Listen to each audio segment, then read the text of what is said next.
মীর চিরকুটির বলা বাক্যটি রাফিদকে বলল, আশ্চর্য, আমরা কেন সত্য বের করব? অদ্ভুত। চল ওই অচেনা ব্যক্তিটিকে জিজ্ঞেস করি। রাফিদ প্রত্যুত্তরে বলল। অচেনা মুখোশধারী ব্যক্তিটির দিকে তাকালো, কিন্তু ততক্ষণে সে চলে যায়। চারিদিকে কোথাও নেই, থাকলেও সন্ধ্যার ধোঁয়াশা আলো এবং নির্বিচ্ছিন্ন কুয়াশার জন্য দেখা যাচ্ছে না। রাফিদ বিষয়টি এড়িয়ে বলল, ছেড়ে দে, নিশ্চয়ই লোকটা পাগল। কাদের ভেবে তীর ছুঁড়েছে কে জানে। চল এখন। মীর রাফিদের রেস্ট টেনে অশ্বের পৃষ্ঠায় চড়ে বসে। এরপর তারা তাদের গন্তব্যের উদ্দেশ্যে রওনা হয়। তাদের গন্তব্য বাড়ি পৌঁছানো। সন্ধ্যা নামায় আলিমনগর গ্রামের মানুষ ঘরে আলো ধরিয়েছে। কেউ আলোর জন্য ধরিয়েছে হারিকেন, তো কেউ লণ্ঠন। ঘরের বাইরে মশাল দিয়েছে সকলে। গ্রামটি ইতিমধ্যে বেশ চমকপ্রদভাবে রূপ ধারণ করেছে। খণ্ড খণ্ড সোনালি আলো দেখা যাচ্ছে। গ্রামের সরু পথে এগোচ্ছে মীর ও রাফিদ। অশ্ব অধীর পায়ে চলছে। চৌধুরী নিবাসন আর মাত্র 4 থেকে 5 মাইল দূরে। রাস্তার দুই ধারে মাটির ঘর, ঘরের ঘর তো কিছু টিনের দোতলা ঘর, যার থেকে আলো ছড়িয়ে পথ কিছুটা আলোকিত করে। মীর এবং রাফিদ সেই আলো ধরে পথে এগোতে পারছে।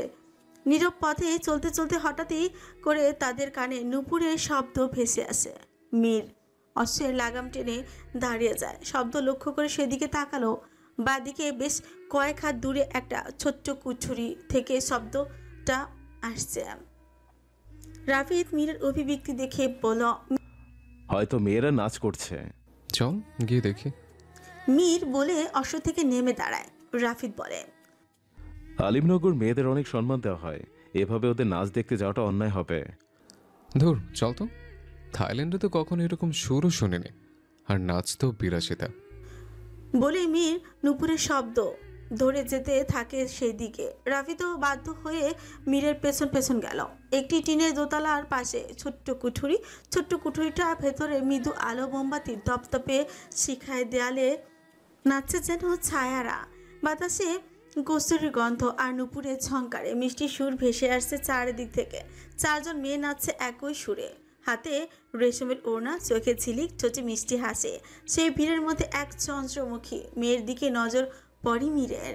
তার গলায় নীল পাথরের হার, কপালে 1 ফোঁটা লাল টেপ। তার চোখে এমন এক আলো যেন কুঠুরির আলো ম্লান করে দেয়। সে নাচছে, কিন্তু তার চোখে লুকোনো আছে এক গভীর গল্প, এক অপূর্ণতা, এক অপূর্ণ আকুলতা। জানলা থেকে মীর তাকিয়ে আছে। তার নিঃশ্বাস ভারী হয়ে উঠেছে। কুঠুরির ঘ্রাণে যেন মিশে গেছে তার অজানা অনুভব। প্রতিটি তালে তার সামনে চন্দ্রমুখী মেয়েটির চুরির শব্দ তার বুকের ভেতর প্রতিধ্বনি তুলছে। বাইরে কুয়াশারা ঘনত্ব হয়েছে, কিন্তু কুঠুরির ভেতরে নাচ থামেনি।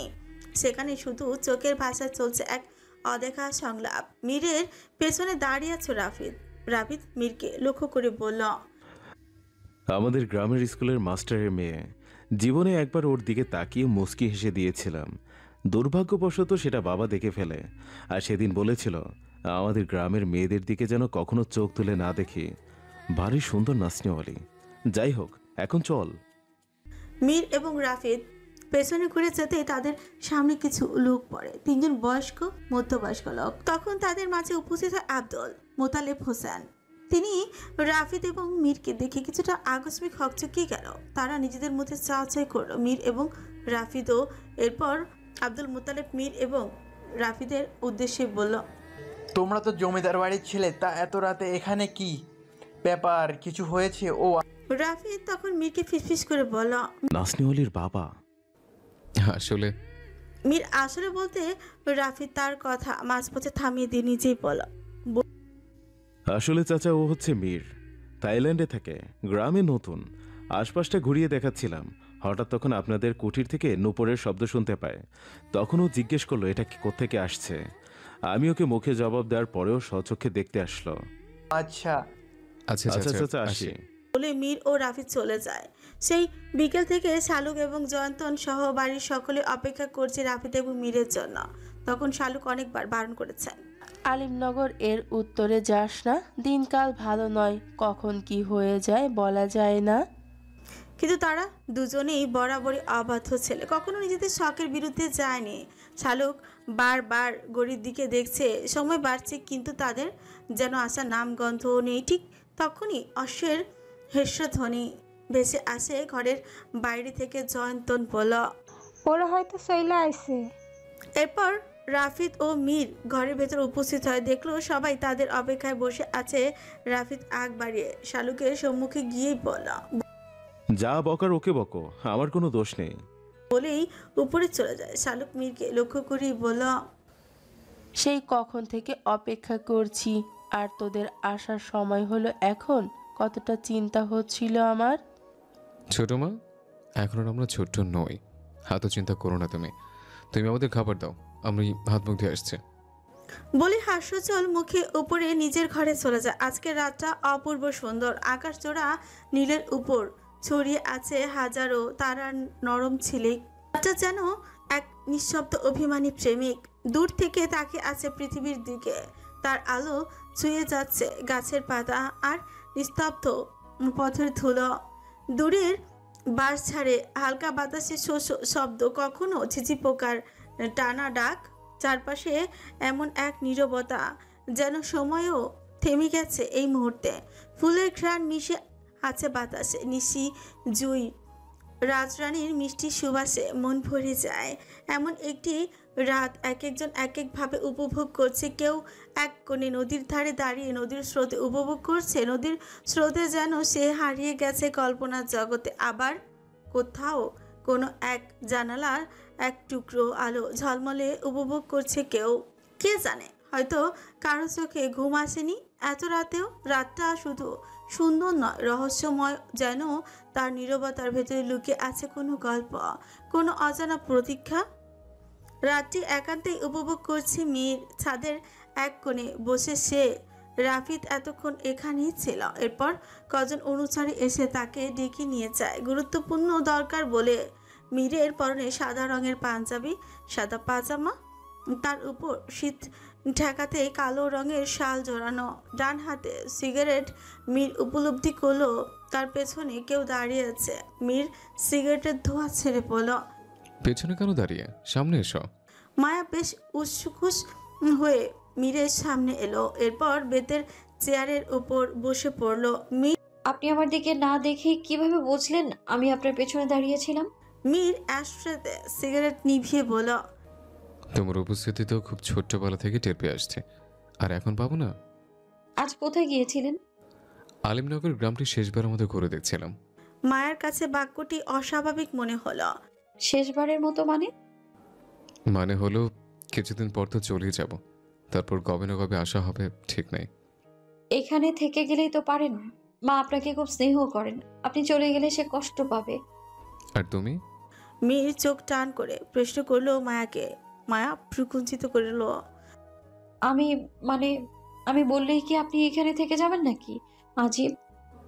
একবার বলেই দেখো, থেকে যেতেই পারি। মায়া জবাব দেওয়ার মতো কোনো ভাষা খুঁজে পেল না। মীর মজা করছে না সত্যি বলছে সে বুঝতে পারছে না। তখন তৃষ্ণা বলা একটি কথা তার কানে ভেসে উঠছে। বিদেশি ছেলে, সে দেশে না জানি কত প্রেমিকা আছে তার আবার প্রেমে পড়িস না। মীর মায়ার ভাবনা ভাঙিয়ে দেয়, বলল, এই রূপসী, কি ভাবছ? আমি ঘরে যাই, অনেক রাত হয়েছে। জবাবটা তো দিয়ে যাও। আপনি থেকে গেলেও বা কি, আর না থাকলেও বা কি, আমার এতে কিছুই যায় আসে না। বলে মীরের সামনে থেকে যেতেই রাফিদ হাজির হয়। রাফিদ মায়াকে দেখেই বলল, তুই এত রাতে এখানে কি করছিস? মাঝরাতে মেয়েদের বাইরে বের হওয়া নিষেধ, ভুলে গেছিস? ভাই, তোকে খুঁজতে এসেছিলাম। কিসের জন্য? রাফিদের যেন চান চান উত্তেজনা। মায়া আর রাফিদের অভিব্যক্তি দেখে ভয় পেল। মায়া নিরুত্তর। রাফিদ পুনরায় বলল, কি হয়েছে? কেউ কিছু বলেছে? মায়া কিছু না বলে ছাদ থেকে চলে যায়। রাফিদ পিড়পিড় করে বলল, অদ্ভুত।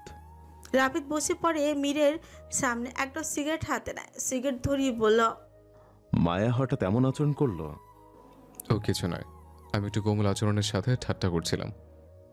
শালা তোর স্বভাব গেল না। শালা, বুঝে শুনে বলছিস তো? এই, আমার বোনের দিকে নজর দিস না। তুই শালাটাকে ফেলেছিস রাফিদ, কথায় আড়ালে চলবে না।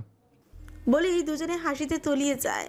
তাদের এমন দৃশ্যটি ছাদের ছোট্ট গাছের আড়াল থেকে দেখছে বাড়ির নতুন কাজের লোক বুলবুল। ও বেশ কিছুক্ষণ ধরে ছাদে উপস্থিত। বুলবুলের বয়স আনুমানিক 35, উচ্চতা 5 ফুটের মতন, শ্যামবর্ণের শরীর, মাথায় একটা শীতের টুপি, গায়ে মোটা সোয়েটার। কান পেতে মীর এবং মায়ার কথোপকথন এতক্ষণ শুনছিল। এখন রাফিদ এবং মীরের হাসিও যেন ওর সহ্যই হচ্ছে না। মীর এবং রাফিদ হাসি থামিয়ে দিল। মীর ছাদের রেলিং ধরে রাফিদকে লক্ষ্য করে জিজ্ঞেস করলো, মাস্টারের মেয়ের নামটা কি? তুই জেনে কি করবি? কি করবো বুঝতে পারছি না। হেয়ালি না করে বল। মোহিনী। অসম্ভব সুন্দর নাম, ঠিক ওর মতোই নামটি সুন্দর। তুই আসলে একটা নষ্ট শালা।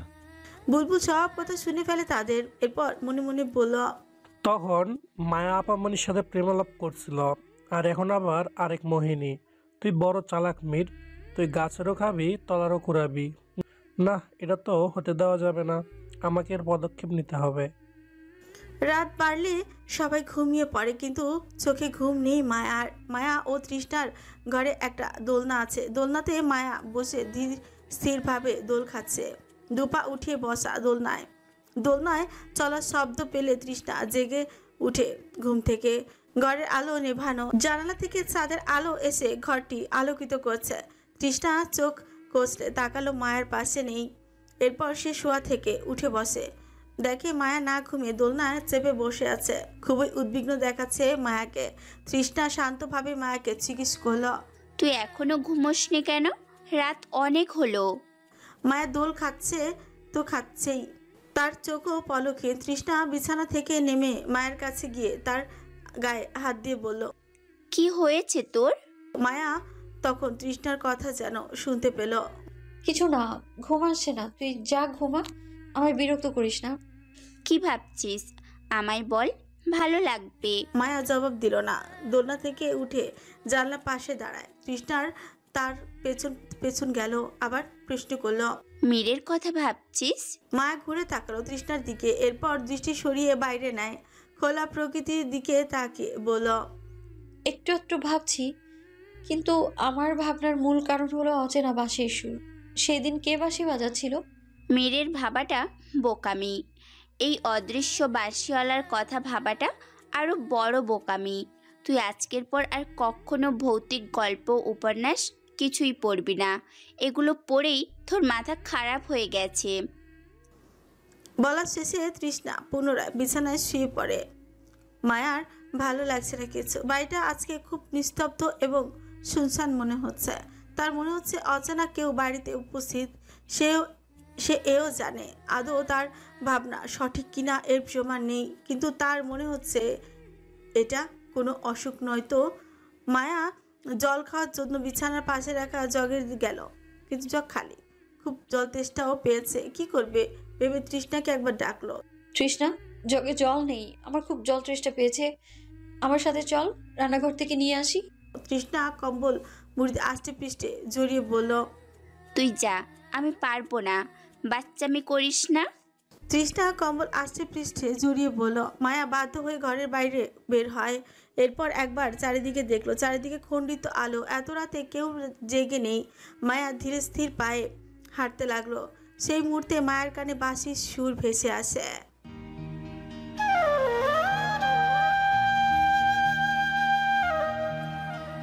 থমকে গেল মায়া।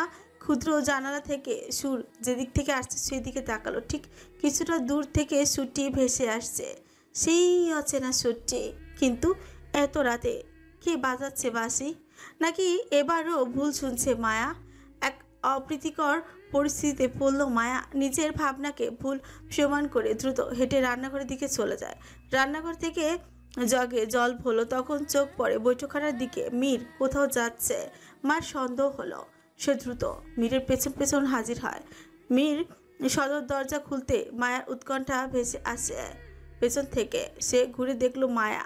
মায়া মীরের মুখোমুখি হয়ে সন্দেহজনক প্রশ্ন করলো, আপনি এত রাতে কোথায় যাচ্ছেন? মীর কিছুটা বিব্রত বোধ করলো, মাথা চুলকালো। মায়া মীরকে নিশ্চুপ দেখে বলল, কি হলো, চুপ করে আছেন যে? কোথায় যাচ্ছেন? কারোর সাথে দেখা করতে নিশ্চয়ই। আসলে একজনের সাথে দেখা করতে চাচ্ছিলাম, আর মাঝপথে এসে তুমি বাধা দিচ্ছ। কার সাথে দেখা করবেন? আর এত রাতেই বা কেন? ছোট্ট মা, ছোট মায়ের জন্য সবসময় দেখা করতে পারিনি। কার সাথে দেখা করবেন? ভালোবাসি একজনকে আমি খুব, প্রথম দেখাতে প্রেমে পড়েছে যার। কে সে? জগটা রাখো, এসো আমার সাথে। রাফিদ দাদা দেখলে মেরে ফেলবে আমায়। এইখানকার সংস্কার, মেয়েরা রাতে বাইরে বের হতে পারবে না। সংস্কার নিকুচো করেছে, চলো। বলে জগটা মায়ার থেকে নিয়ে পাশের সোফায় রেখে তার হাত ধরে ঘরের বাইরে নিয়ে যায়। মায়া এই প্রথমবার মাঝরাতে পর পুরুষের সাথে চৌকাঠ পেরিয়েছে বাড়ির। সে জানে এমনটা কারো কানে গেলে এর জন্য কঠিন শাস্তি ভোগ করতে হবে, কিন্তু তারপর সে ভয়কে উপেক্ষা করে ঘরের বাইরে বের হয়। মীর মায়াকে নিয়ে তার অশ্বের নিকট নিয়ে যায়। মায়ের হাত ছেড়ে দেয়, অশ্বকে আদর করতে শুরু করে মীর। মীর বলল, আমি অগলিনকে খুব পছন্দ করি এবং ভালোবাসি। অগলিনকে? দেখতে পাচ্ছ না, ওর নাম দিয়েছি আমি, অগলিন। তার মানে আপনি ওর জন্যই এখানে এসেছেন? হ্যাঁ, তখন ছাদ থেকে ওর ধ্বনি পাই, ভাবলাম ওকে দেখে যাই। মায়া তখন হেসে উঠল। হাসতে হাসতে মায়ের চোখ পড়ে দোতলার বারান্দায়। মায়ের হাসি থেমে যায়। সেখানে দাঁড়িয়ে আছে জয়ন্তন বেগম। কণ্ঠ শুকিয়ে গেল মায়ার, বুকের ভেতর নাড়া দিয়ে উঠছে। সে আর রেহাই পাবে না নিশ্চিত। সে মাঝরাতে ঘরের বাইরে বের হয়েছে, সেটাও একজন পুরুষের সাথে, যে কিনা খালাতো ভাই।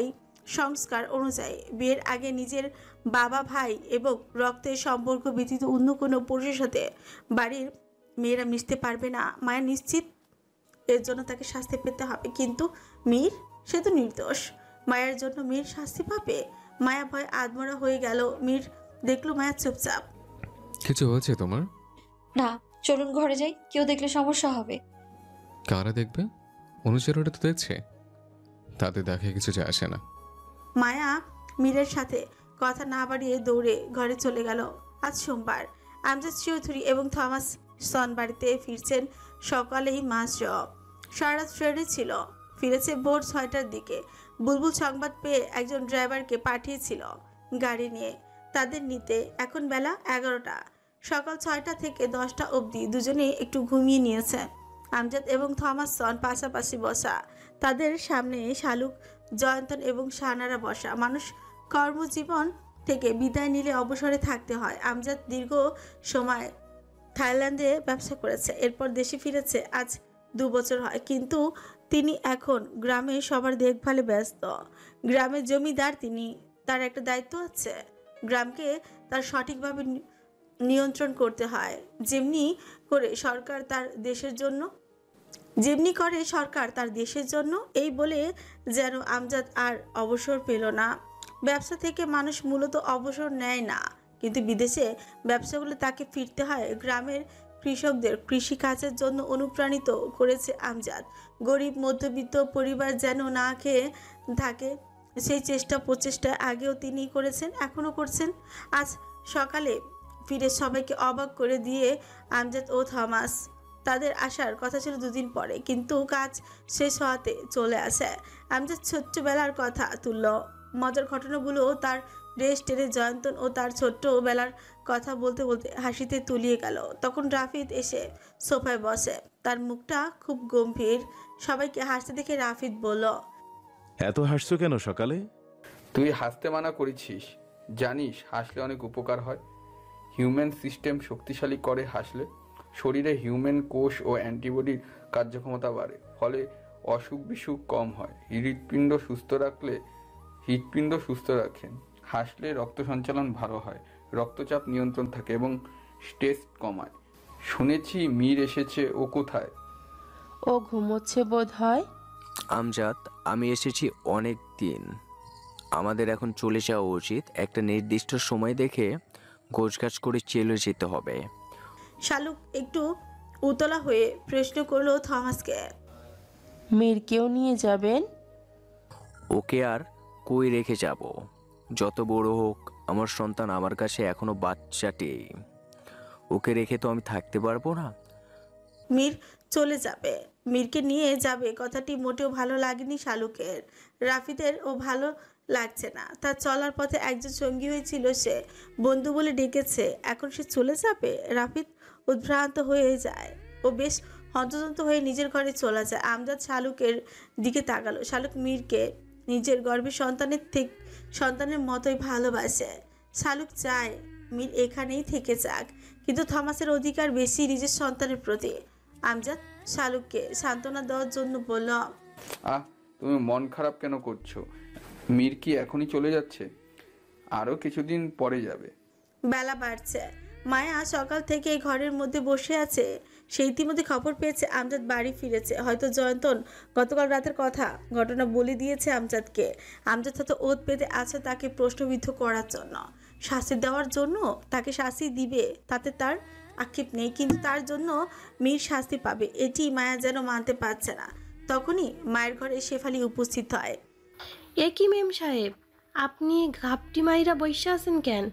তোকে না বলেছি আমায় মেম সাহেব ডাকবি না, শুধু আপা ডাক, নয়তো মায়া। সে যা ডাকমু, আপনি যা কইবেন। কিন্তু ওদিকে মীরবাবু বোধহয় বিদেশ চইলা যাইব, সেই কথাবার্তা চলতাছে। কথাটি শোনা মাত্র মায়া উঠে দাঁড়ালো। তার হৃদয়ে কিছুটা থকথক শব্দ করলো।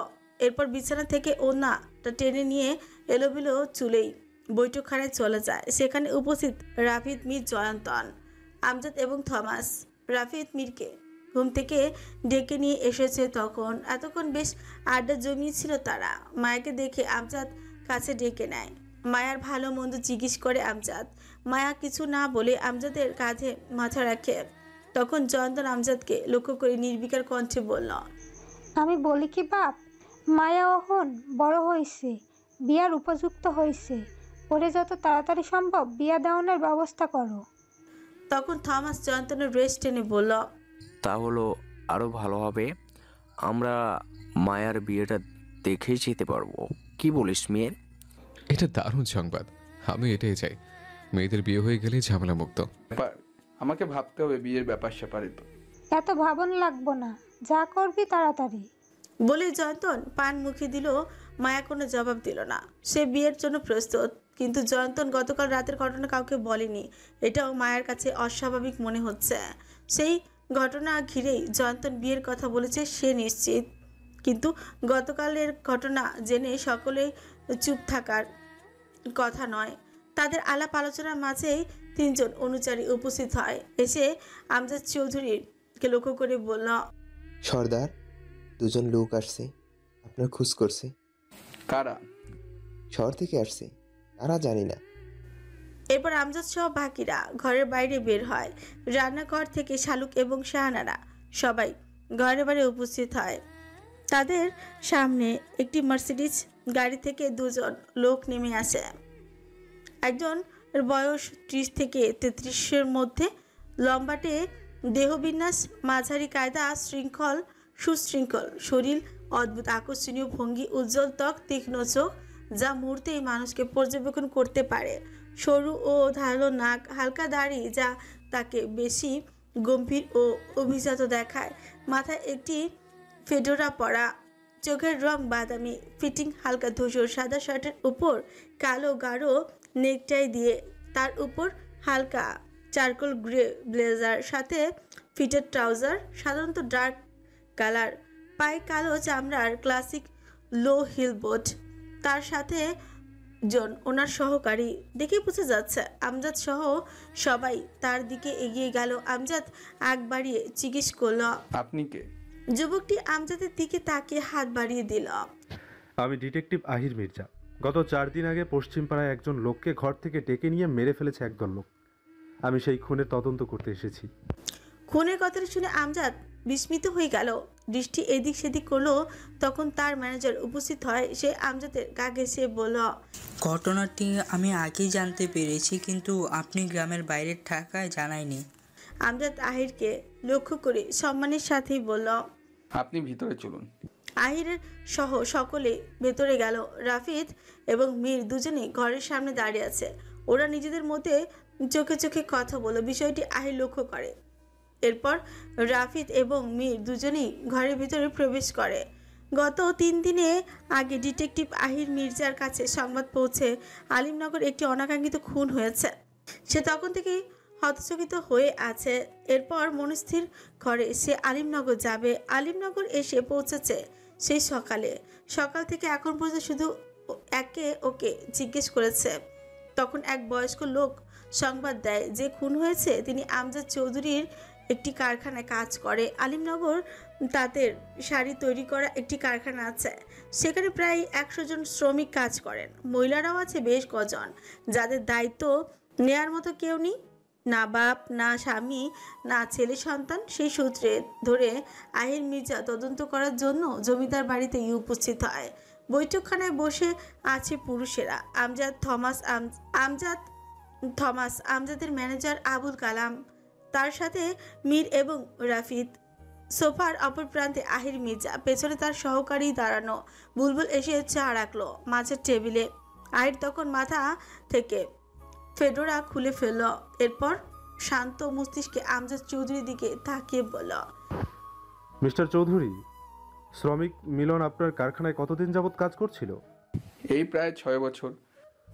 6 বছরে আপনি তাকে কখনো দেখেছেন? তাকে কারোর সাথে ঝগড়াঝাটি করতে অথবা তার কোনো শত্রুতা আছে কিনা কারো? পায়ের উপর পা তুলে বসে আহির আমজাদ ভেবে জবাব দিল, আমার জানা মতে নেই। আর ও তো খুব ভালো মানুষ ছিল। তাছাড়াও আমি তো ব্যবসার কাজে থাইল্যান্ডে ছিলাম দীর্ঘ বছর। তাহলে আপনার কারখানা কে সামলাতো? আমার ছেলে এবং ম্যানেজার। বাকিদের দেখভালের জন্য অনুরাগীচর আছে। এরপর আমজাদ নাকের এবং কপালে বিন্দু বিন্দু ঘাম মুছে আহির কয়েক সেকেন্ড নীরব রইল। এরপর টেবিল থেকে চাটা হাতে তুলে নিল, চায়ে চুমুক দিয়ে বলল, কোনো প্রশ্নের জবাবে যখন কেউ মিথ্যা বলে তখন তার নাকে ঘাম জমে। কি বলতে চাইছেন আপনি? আমজাদ হাতের ইশারা করে চুপ করতে বলল রাফিদকে। আহির চায়ের কাপটা টেবিলে রেখে দেয়। তুমি নিশ্চয়ই রাফিদ, যুবক বয়স, তাজা রক্ত। আমার আর তোমার বয়স একই হয়ে থাকবে। রাফিদ কিচ্ছু বলল না। আহির পুনরায় জিজ্ঞেস করলো, বোনকে নিশ্চয়ই খুব ভালোবাসো? বিচক্ষণ প্রশ্ন আহিরের। রাফিদ একবার মীরের দিকে দেখে বলল, বোনকে তার ভাই ভালোবাসবে এটাই স্বাভাবিক, কিন্তু আমার বোন আছে সেটা আপনি কিভাবে জানলেন?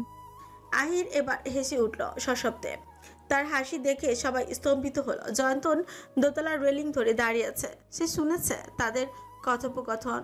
তার পাশে ঠিক কয়েক হাত দূরে মায়াও রেলিং ধরে দাঁড়িয়ে আছে, সেও শুনছে ডিটেকটিভ আহিরের সাথে সবার কথোপকথন। জয়ন্তন ঘুরে মায়ের দিকে দেখল, মায়াও তার দিকে তাকিয়ে চোখে চোখ মিলালো।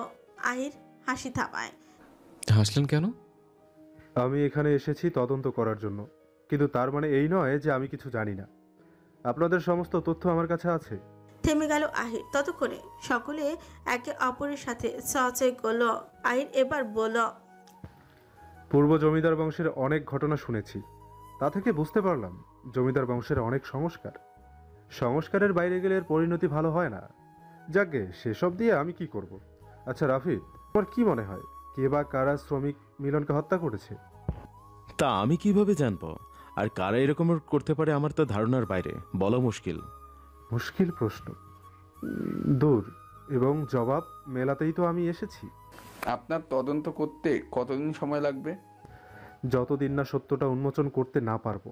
যতদিন না আপনার তদন্ত উদ্ঘাটন হয় ততদিন পর্যন্ত আপনি এখানেই থাকবেন। আমজাদ থেমে বুলবুলকে লক্ষ্য করে বলল, বুলবুল, ওনাদের জিনিসপত্রগুলো অতিথি ঘরে দিয়ে আয়। এরপর আহিরের দিকে তাকিয়ে বলল, আর কিছু জানার আছে? এই মুহূর্তে বিশ্রাম দরকার। যদি মস্তিষ্কে বেশি চাপ পড়ে তবে ধারণ ক্ষমতা লোপ পাবে। আমার সময় মতো যখন তখন জিজ্ঞেস করে নেব যা জানার বাকি। এখন যাই। বলে দোতলার দিকে যেতেই থমকে দাঁড়ায়, ঘুরে তাকালো মীরের দিকে, তাকে জিজ্ঞেস করলো, তুমি কে? আমি মীর জাফান শম, এখানে বেড়াতে এসেছি। চলে যায় অতিথি ঘরে, সাথে তার সহকারী। মীরকে প্রশ্ন করার বিষয়টি থমাস ভালো লাগেনি। সে কোনোভাবে চান না তার ছেলে বিনা কারণে হয়রানির শিকার হোক। থমাস আমজাদকে ভরসা দিয়ে বলল, চিন্তা করিস না এসব নিয়ে। খুনটা কে বা কারা করলো তা তদন্ত করলে বিষয়টি পরিষ্কার হয়ে যাবে। তুমি তো জানো থমাস, আমি আমার শ্রমিকদের ভালোবাসি। ওর প্রাণটা চলে গেলে তার উপর আমার কারখানা না জানি দুর্নাম ছড়িয়ে পড়ে। তার এরকম কিছুই হবে না, সাহস রাখো। আহির খুব বুদ্ধিমান, সে ঠিকই সব রহস্য উন্মোচন করবে। তাই যেন হয়। দিন ফুরিয়ে একটা সুন্দর বিকেলের আগমন ঘটল। আকাশে তখন হালকা কমলা রঙের আভা, যেন সূর্য বিদায়ের আগে পৃথিবীকে শেষবার ছুঁয়ে দিতে চায়। চারিদিক জুড়ে মৃদু হাওয়া, পাতার মর্মর শব্দে মন ভরে যায়। দূরের কোনো নাম না জানা পাখি ডাকছে টানা সুরে, যেন দিনের শেষে সেও ঘরে ফিরছে। দূরে দূরে গাছের নিচে শিশুরা হাসি চিৎকারে দৌড়ঝাঁপ করছে। মাঠের ধারে কয়েকজন কৃষক ক্লান্ত শরীর নিয়ে বসে বিশ্রাম নিচ্ছে, কারো হাতে চায়ের কাপ, কারো চোখে তৃপ্তি। পুকুরের জলে সূর্যের শেষ আলো ঝলমল করছে, জলটা যেন সোনায় মিশে গেছে। বাতাসে এক ধরনের শান্তি, মাটির গন্ধে এক অদ্ভুত প্রশান্তি। সব মিলিয়ে বিকেলটা এমন যে মনে হয় পৃথিবী যেন একটু থেমে গেছে, শুধু নিঃশব্দে বলছে আজকের দিনটা সত্যি সুন্দর। কিন্তু মায়ার ফের বলতে ইচ্ছে করছে, না, দিনটা সুন্দর নয়, বরং নিজেকে বিষিয়ে তোলার মতো একটা দিন। মায়া বাড়ির বাগানে বসে আছে। সকালে হঠাৎ তার বিয়ের আলোচনা করছে সকলে। সবার অভিব্যক্তি দেখে তখন বোঝা গিয়েছিল সবাই রাজি, আর মীর যেন একটু বেশি খুশি। কিন্তু সে এখন বিয়ের জন্য প্রস্তুত নয়।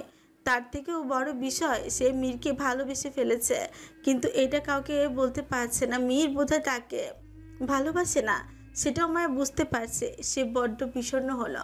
একটা মৃদু বাতাস তার চুল উড়িয়ে দিল। দূর থেকে পায়ের শব্দ এলো, হয়তো তৃষ্ণা আসছে ডাকতে, কিন্তু মায়া উঠল না। বাগানের নিস্তব্ধতার ভেতর সে নিজের সঙ্গে কথা বলছিল, নিজের ভবিষ্যতের সঙ্গে এক অদৃশ্য লড়াই করছিল। মায়ার পাশের চেয়ারে এসে বসে মীর। মীরের পরনে পাঞ্জাবি, সাদা পাঞ্জাবিতে মীরকে খুব সুদর্শন দেখায়। এটা বলেছে শালুক, তার উপর একটা শাল পেঁচিয়ে রেখেছে। দিনের শেষ প্রহরে শৈত প্রবাহ ধীরে ধীরে বেড়ে যায়।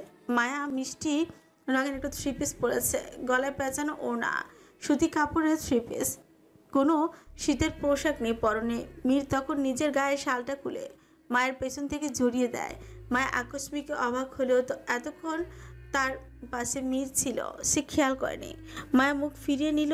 মীর আবিষ্ট কণ্ঠে বলল, হ্যালো প্রিয় শ্রোতা বন্ধুরা, আপনারা শুনছেন পুতুল ডায়েরি প্রেজেন্টস ভালোবাসার সুন্দর সুন্দর গল্প।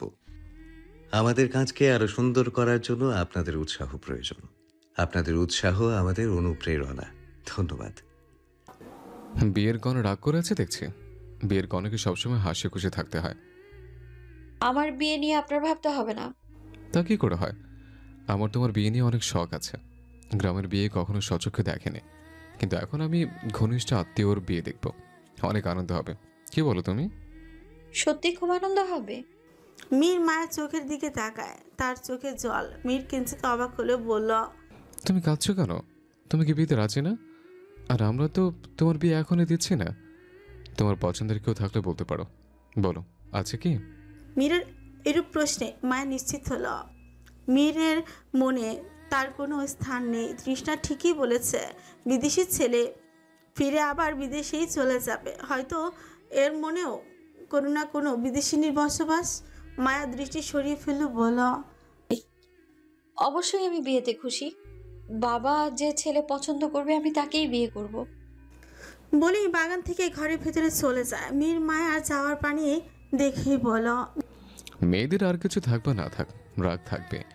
আর এদের রাগের কখনো কখনো ব্যাখ্যাও হয় না, ব্যাখ্যা থাকলেও বলতে চায় না। অদ্ভুত, খুবই অদ্ভুত।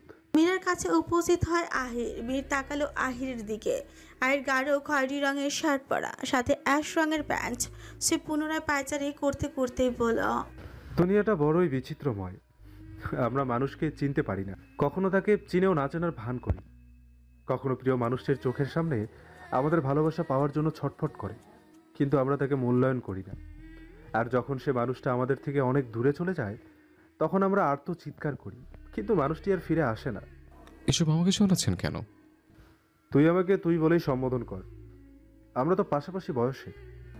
হঠাৎ করে তুইটা আসবে না, তবে কোন এক পরিস্থিতিতে চলে আসবে তুই ডাকতে। আমি সেই পরিস্থিতির জন্য অপেক্ষা করছি। মীর ও আহির দুজনই বাড়ির চৌকাঠে পেরিয়ে সরু পথ ধরে হাঁটতে লাগলো। মীর একটি সিগারেট ধরালো। সিগারেট খেলে ক্ষতি হয়। ক্ষতি হবে জেনেও জীবনে ঝুঁকি নেই আমরা, হয় শখের জন্য নয় সুখের জন্য।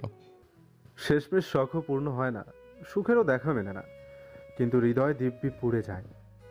প্রতিদিন সিগারেট খাও? না, মাঝে মধ্যে। মীর সিগারেট ফেলে দেয়।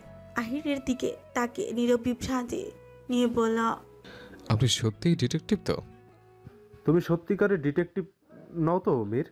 তুমি যেভাবে জিজ্ঞেস করলে আমার এটাই মনে হয়। শালুক নিজ ঘরে বসে আছেন। আমজাদ ইজি চেয়ারে বসে আছে, বিষণ্ণতার ছোঁয়া তার মুখে। শালুক তার পেছনে গিয়ে দাঁড়ালো, মাথার কাপড় টেনে বেশ নতজানু হয়ে বলল, আপনার কারখানায় অনাকাঙ্ক্ষিতভাবে একজন খুন হয়েছে, এটি নিয়ে আপনি চিন্তিত আমি বুঝতে পারছি। যেটুকু বলিস থামে শালুক। আমজাদ নিরুত্তর।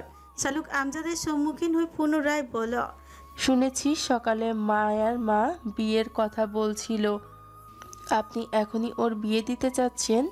হ্যাঁ, চারিদিকে যা হচ্ছে তাতে বিয়েটা এখনই সেরে ফেলা ভালো। ও বরাবরই চঞ্চল।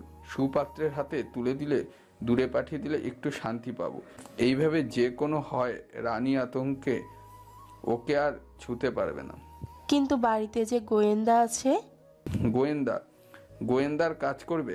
এমন সময় একজন গোয়েন্দা বাড়িতে থাকা খুবই ভালো। আর মিলনের খুনের রহস্যটাও বের করতে হবে। আচ্ছা, আপনার কি মনে হয় ওকে কে মারতে পারে আর কী কারণে? বুঝতে পারছি না। অত শাষ্টশিষ্ট ছিল, তবে এরকম কে করলো জানি না। তবে হয়তো কোনো কারণ ছাড়া তো কিচ্ছু হয় না। আমি যাই, সন্ধ্যা হয়েছে, অতিথিদের জন্য কিছু তৈরি করতে হবে। নিম্নে এখন কথা শুনে যাও। শালুক হঠাৎই থ হয়ে দাঁড়িয়ে পড়ল, লজ্জায় পড়লো যেন সে। আমজাদ বসা থেকে উঠে দাঁড়ালো, শালুকের দিকে এগিয়ে তাকে নিজের দিকে ঘুরিয়ে নিল। কি করছেন আপনি? এই বয়সে এসেও আপনার রসিকতা যায়নি? শোনো গুন্নি, নিজের স্ত্রীর সাথে এরকম নিস্তব্ধ সন্ধ্যায় যদি একটু ভাব করা যায় তবে এটা কিন্তু সুন্নতের কাতারে পড়বে। প্রথমত, দ্বিতীয়ত নিজের স্ত্রীকে বুকে টেনে নিলে হৃদস্পন্দন বেড়ে যায়, ফলে রক্ত সঞ্চালন বেড়ে যায়, মন সতেজ থাকে। হাসো দেখি, বুকে আসো। শালুক আমজাদকে দূরে সরিয়ে দিয়ে বলল, আপনার বয়স হয়েছে সংখ্যায়, মনের বয়স এখনো 30। আমি যাই, কাজ আছে। বলেই শালুক ঘরের বাইরে বের হয়। আমজাদ তখন বলল, নিনে দূরে ঠেলে দিলে? তুমি জানো না তোমায় কতটা ভালোবাসি। তুমি যদি আমার হৃদয়টা চাইতে আমি বিনা দ্বিধায় দিয়ে দিতাম, টাকার বিনিময়ে নয়, শুধু একটু ভালোবাসার বিনিময়ে। শালুক মুখে কাপড় দিয়ে চাপা স্বরে হেসে দেয়। অন্যদিকে আমজাদ হাসল। আমজাদ বরাবরই জ্ঞানী একজন মানুষ। তিনি কখনো চান না তার জন্য কেউ কষ্ট পাক, চিন্তা করুক। কেউ না কেউ আমাদের জন্য অপেক্ষা করে, তার সাথে একটু ভালোভাবে হেসে কথা বলবে। এটা অনেকেই চায়, তার মধ্যে একটু বেশি চায় যেন নিজের স্ত্রী। একজন বিবাহিত নারী যদি নিজের স্বামীর কাছে অভাব অনুভব করে তবে গোটা দুনিয়াটাই তার কাছে শূন্য মনে হবে। একজন বিশ্বস্ত জীবনসঙ্গী পাওয়া ভাগ্যের ব্যাপার, সবাই পায় না। কখনো কেউ পেয়েও হারিয়ে ফেলে। তখন আমজাদের গোমরা মুখ দেখে রীতিমতো শালুকও চুপসে যায়। যা বুঝতে পারে আমজাদ, তার ভালো লাগেনি শালুকের গোমরা মুখ।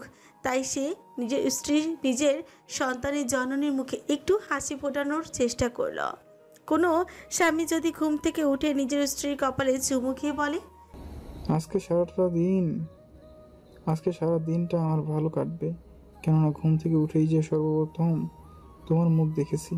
বিশ্বাস করুন, এতে স্বামীর দিনটা ভালো যাক বা না যাক, কিন্তু একজন স্ত্রীর সারাটা দিন ভালো কাটে। সন্ধ্যা হয়ে এলো। আহির এবং মীর হাঁটতে হাঁটতে অনেকটা দূর চলে যায়। একটা টং দোকানের সামনে দুজন বসে আছে, কিছু লোক চা খাচ্ছে। মীর 2 কাপ চা চাইল, দোকানি চা বানিয়ে দেয়।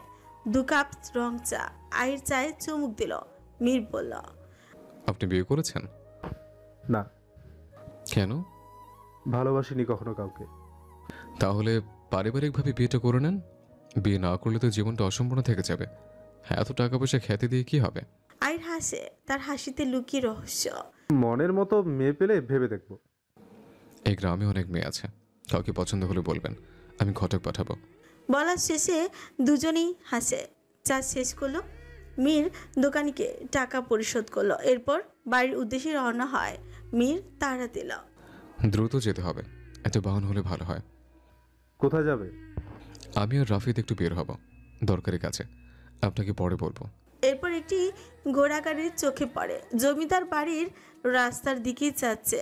মীর দাঁড় করিয়ে দেয়। সারথি বলল, সাহেব, একজন মায়া মানুষ আছে, ওর মধ্যে আপনাদের নিলে ওর অসুবিধা হইতে পারে।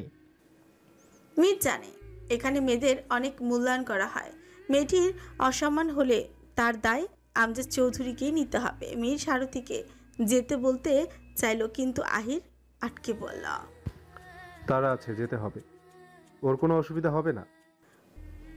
বলে মীরের হাত ধরে ঘোড়ার গাড়িতে উঠে বসে দুজনে। সারথি তার পথ চলতে থাকে। আহির ভেতরে বসা, মীর সামনের দিকে।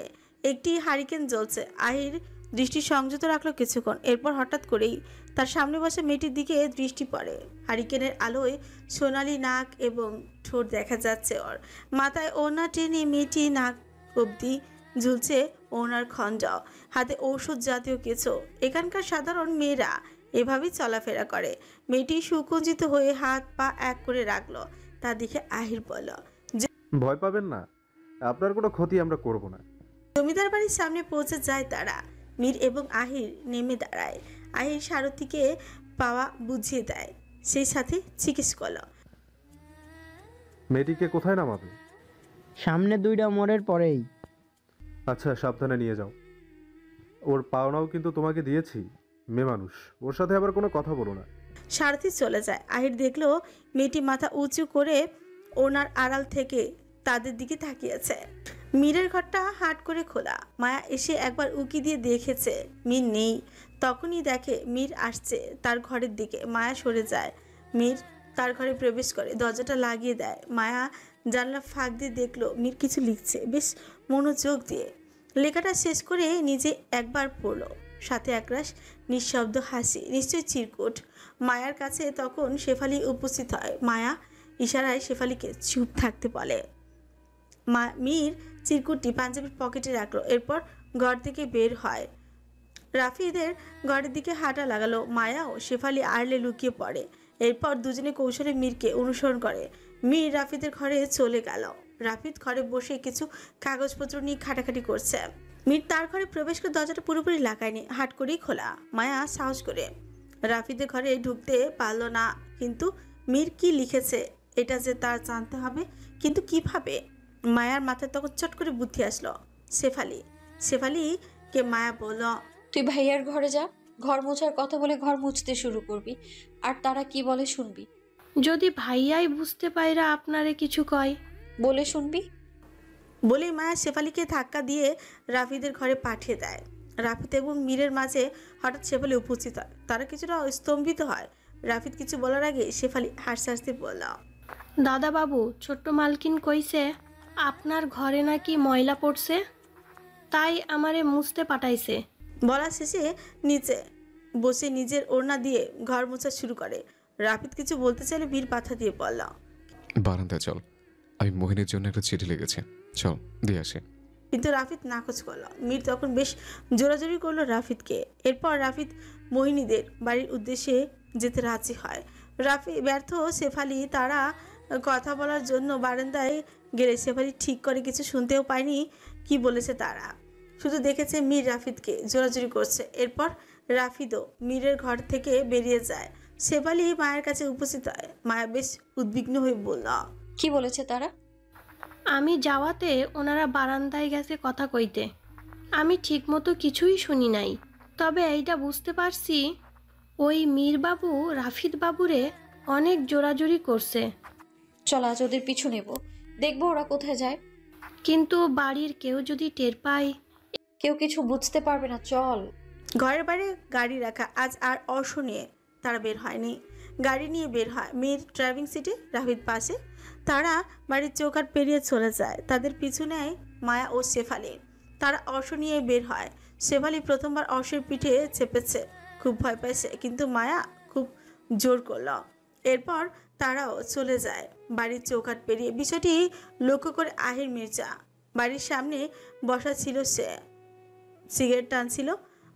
যত দ্রুত সম্ভব মিলনের কেসটি সমাধান করতে হবে, এরপর শহরে ফিরতে হবে তার। কিন্তু কেসটি তার কাছে একটু জটিল মনে হলো। অন্যান্য কেসের তুলনায় মিলনের হত্যাকাণ্ডের বিষয়টি ঘিরে এখন পর্যন্ত সে জমিদার বাড়ির লোকেদেরই সন্দেহ করছে, কিন্তু কতটুকু তার সন্দেহ ঠিক বা সঠিক তা জানতে হবে। যে সিগারেটটা ফেলে দেয়, তারপর তার গাড়ি নিয়ে বের হয় রাফিদ এবং মীরাকে অনুসরণ করার জন্য। তখনই মীর বলছে একটা দরকারি কাজ আছে, কিন্তু কি? জিজ্ঞেস করলে উত্তর মেলেনি। আহিরের সন্দেহ হয় আব্দুল মোতালেব হোসেন আজ বাড়িতে নেই, শহরে গেছেন কাজের জন্য। যাওয়ার আগে বারবার মোহিনীকে বলে গেছেন, যতদিন আমি না ফিরবো ততদিন ঘরের বাইরে বের হবে না, কুঠুরি পর্যন্ত যাবে না। এখন ঘরে শুধু মোহিনীর মা। মোহিনী কথা শোনেনি তার বাবার। তার কাছে মেয়েরা নাচ শিখতে এসেছে, সে তালে তাল মিলিয়ে ওদের নাচ শেখাচ্ছে। চারিপাশে মোমবাতি জ্বালিয়ে রাখা সে আলো ধরে ওরা নাচছে। ঘুঙুরের শব্দ ভেসে আসছে মীরের কানে। ছোট্ট কুঠুরির পাশে কিছু ফল ও ফুলের গাছ। আব্দুল মোতালেব নিজের হাতে বাগানটি করেছেন। তিনি সবসময় বলতেন, বৃক্ষের মতো আপন কেউ হয় না, বৃক্ষ আমাদের ফল দেয়, ছায়া দেয়, অক্সিজেন দেয়। চিঠিটা ওকে দিস না। বাগানের ভিতর দাঁড়িয়ে আছে মীর ও রাফিদ। রাফিদ এখনো বারবার বলছে, কিন্তু মীর শুনছে না। সে উক্ত সময়ের অপেক্ষা করছে, কখন দিবে। তাদের থেকে কয় হাত দূরে মায়া ও শেফালি, আহিরও তাদের লক্ষ্য করেছে। বেশ কিছুক্ষণ অপেক্ষা করার পর কুঠুরির মেয়েদের নাচ শেষ হয়। মীর তখন কোনো দিক না থেকে সোজা কুঠুরির ভিতরে প্রবেশ করে। মনি হাঁটু ভাঁজ করে বসে পা থেকে ঘুঙুর খুলছিল। তখনই তার সামনে একজোড়া পা উপস্থিত হয়, বাদামি রঙের চামড়ার স্লিপার জুতো পায়ে। মোহিনী কিছুটা আকস্মিক হকচকিয়ে গেল। এরপর ধীরে ধীরে বসা ছেড়ে উঠে দাঁড়ালো মীরকে দেখে। অন্যদিকে রাফিদ চারপাশ দেখছিল, কেউ দেখে ফেলবে বলে। যদি এরকম ঘটনা কেউ জেনে যায় তবে নির্ঘাত বড় ধরনের ঝামেলা হবে, জমিদার বাড়ির ছেলেদের দুর্নাম হবে। বেশ উসকুস হলো রাফিদ। তার সাথে পেছনে মায়া পাতার আড়াল থেকে মীরকে লক্ষ্য করছে। মোহিনী ভয় ভয় বলল, আপনি কে? আর এই রাতে আমাদের কুঠুরিতে কেন? গ্রামের কেউ দেখে ফেললে মহা বিপদে পড়তে হবে, চলে যান। থাকতে আসিনি, চলে যেতে এসছে। শুধু তোমাকে একটা জিনিস দিতে এসছে।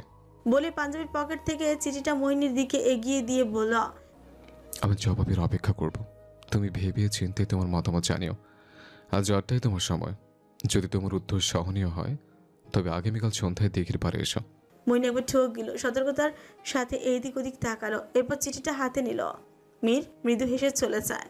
মোহিনী থেকে নাচ শিখতে আসা একজন মেয়ে বলল, তোমার রাজকপাল, জমিদার বাড়ির ছেলের বউ হবে, এই সুযোগ হাতছাড়া কইরো না। পরদিন সকালবেলা চারদিক জুড়ে নিস্তব্ধতা, কুয়াশা আর এক অদ্ভুত শীতল হাওয়া। আলিমনগর এই গ্রামের নামের মধ্যেই যেন লুকিয়ে আছে কোনো পুরনো রহস্যের ছায়া। আহিরের ধারণা কয়েকদিন আগেই এখানে ঘটেছিল এক অমানবিক হত্যাকাণ্ড। মৃত ব্যক্তির নাম মিলন, নম্র শান্ত স্বভাবের মানুষ। গ্রামে কেউ তার সম্পর্কে খারাপ কিচ্ছু বলেনি কখনো। তাহলে মারল কে? আহির বিমোহিত, কিন্তু 5 দিন আগে সকালে মিলনের নিথর দেহ পাওয়া যায় কারখানার পেছনে গুদামে। চারপাশে ছড়িয়ে থাকা তুলোর গুঁড়ো, ভাঙা টেবিল আর রক্তের ছোপে ঢাকা মেঝে যেন চিৎকার করে কিছু বলতে চাইছিল। কারখানার ম্যানেজার আমজাদ চৌধুরীর ঘনিষ্ঠ আবুল কালাম সে পুলিশকে জানিয়ে প্রথমে নিজের নির্দোষিতা দাবি করেন। আমি কিছুই জানি না ডিটেকটিভ সাহেব, ও ছেলেটা সবার প্রিয় ছিল, আমারও।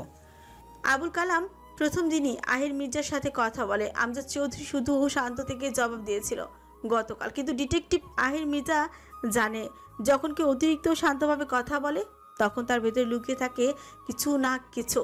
আজ সকালেই আহির মির্জা বেরিয়েছেন গ্রামের লোকজনের সঙ্গে কথা বলতে। পশ্চিমপাড়া মিলনের ঘর, চায়ের দোকান সবখানেই যাচ্ছেন সে। প্রত্যেকের চোখে তিনি খুঁজছেন ভয়, দ্বিধা কিংবা সত্যের ঝিলিক। আহির তার গাড়ি নিয়ে কাপড়ের কারখানার কাছে একটা চায়ের দোকানে উপস্থিত হয়। গাড়ি থেকে নেমে চারিদিকে তাকালো তার সাথে তার সহকারী। চায়ের দোকানে এসে চা চাইল। দোকানি এক বৃদ্ধ চা বানিয়ে দিল দোকানি। আহির হাতে নিল। এরপর দোকানিকে জিজ্ঞেস করলো, আচ্ছা চাচা, জমিদারের কাপড়ের কারখানায় শ্রমিক মিলন যে খুন হলো, এই ব্যাপারে আপনি কিছু বলতে পারবেন?